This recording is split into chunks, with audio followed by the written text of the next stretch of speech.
Hi everyone, I wanted to provide some verbal instruction to help you complete the Thinking Like a Sociologist assignment.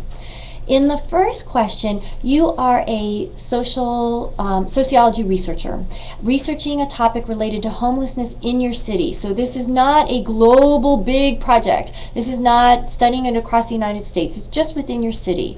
And the first step is to think out sort of a research question. What might you want to know about homelessness in your city? So you might want to know who are the homeless? Are they very similar in their characteristics, or are they diverse? And you could hypothesize what you expect to see. How big is the population in your city? How does it compare to other cities? How did they get to be homeless? So focusing on the causes of homelessness in your city. What is it like to be a homeless person? So that's sort of a more maybe taking a symbolic interactionist perspective. What are the interactions like? What are the needs of the homelessness in your city? You may want your research question to be, is homelessness in my city a temporary state, or is it more long-lasting? The idea is that you develop just one sort of simple research question. So this is not a big research project. Just think of one question you'd like to find the answer out to.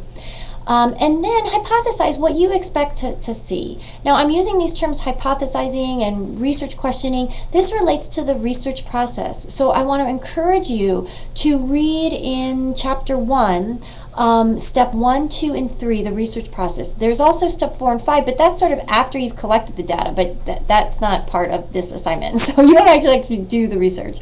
Also, you definitely will want to review the research methods descriptions in Chapter 1, because you're going to be telling me, based on the research question, which would be the best method. You know, do you have to rely on already existing data, or will you be doing an interview or doing survey data? Whichever fits best for the question you're trying to answer. I do want to point out in the rubric, just want to remind you to look at the scoring rubric. In the rubric, it says something about, it says you need to include past research, hypotheses, population, methodology, results. You're not going to have any results, but you may want to explain, depending on what you find in your research, why would the results be important to know about? So you may want to add a section sort of, what would you do with your results? Who would you share your results with? Trying to think anything else with number 1. You had to locate many, well, not many, but a few scholarly articles in this class so far. So you may want to look back on those to get a sense, what does it mean to be a researcher? What is the methodology? What are the steps that goes through? So that was the point of many of those assignments, where you had to find a scholarly article. If you have any questions about the first one, please don't hesitate to ask. It is, I think, more difficult than maybe some of the other questions. Number 2, this is where you're asked to discuss 3 world issues. I'm going to open up all of the discussion boards this week. You can refer to your textbook for world issues. Also, we've seen videos related to world issues. You've analyzed data. Anything like that would be appropriate. And of course, you want to back up what you're saying with the information and the concepts that you've learned in this class. I think question number 3 is pretty straightforward, so I'm going to jump to question number 4. This is asking you, how do you as a sociologist now critically think about social issues?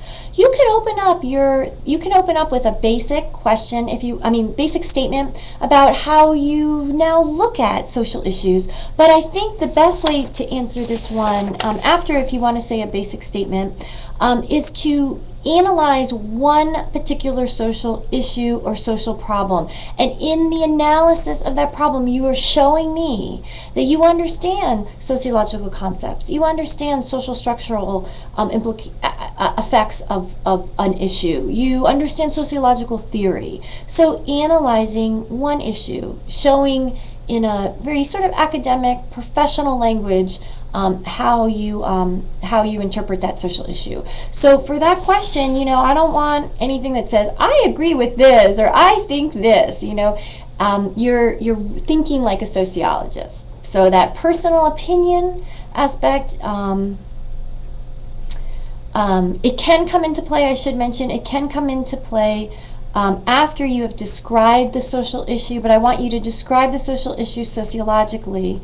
And then you'll see in the rubric you can, if you want to, add something about how that social issue has importance to you in your personal life after you have analyzed it sociologically. Again, look at the rubric for question 4.